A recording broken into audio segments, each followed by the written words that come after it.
I do have to ask you, because the last couple of times we saw you in WWE was the you and Christian and the other legends kind of getting revenge on Randy Orton, and then the Raw Legends night at the beginning of this Right. year. And I think a lot of people online were thinking that how they used you in that Raw Legends night was maybe like a catalyst of you going, "I'm going to go." Did that have anything to do with your decision?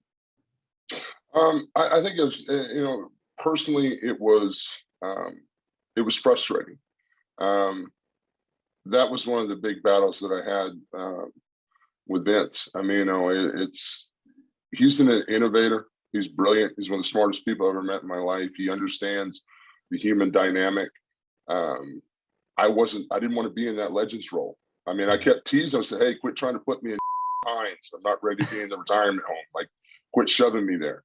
You know, and that's something that WWE has always done too. They will, use every tool available to promote something that they're promoting. I mean, everything is on the table with them.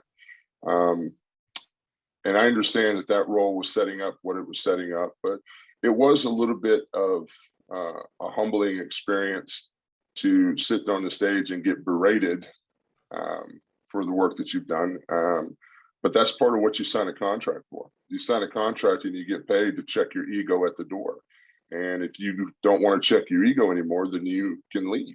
I mean, that's one of the things I've always done everything in WWE that I was ever asked to, because, I signed a check. This is a job. It's a fun job. It's a great job, but it's a job. It's your boss. Sometimes your boss is going to make you do things that you don't like. Like people would say, ask me all the time, the guys are like, "I'd have to catch these small, tiny commuter planes," where I was like, I was wearing the airplane. They're like, "God, how do you do it?" I'm like, "Well, I got a choice. I can either do it or I can stay home and not go to work." You make those sacrifices to be a part of something that you love doing. The creative process, with as many different creative directions that were going on, I can look through their eyes and I can understand what they're saying. I mean, for the past year, I was called Paul. I wasn't called Show anyway.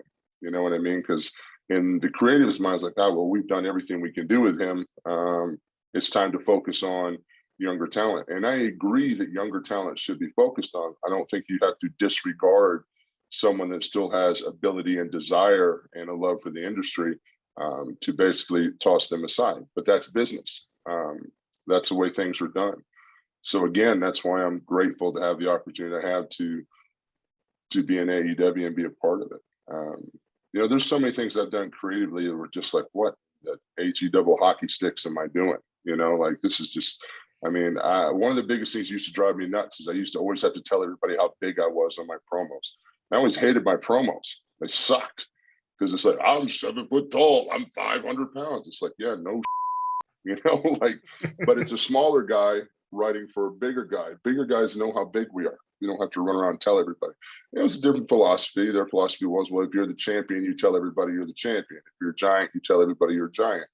I get it, but there was a lot of my personality and wit and humor that's who I am that I don't think I ever really got to get out in a lot of that stuff. And I think now is a good opportunity with AEW to let more Paul come out and have some fun with it.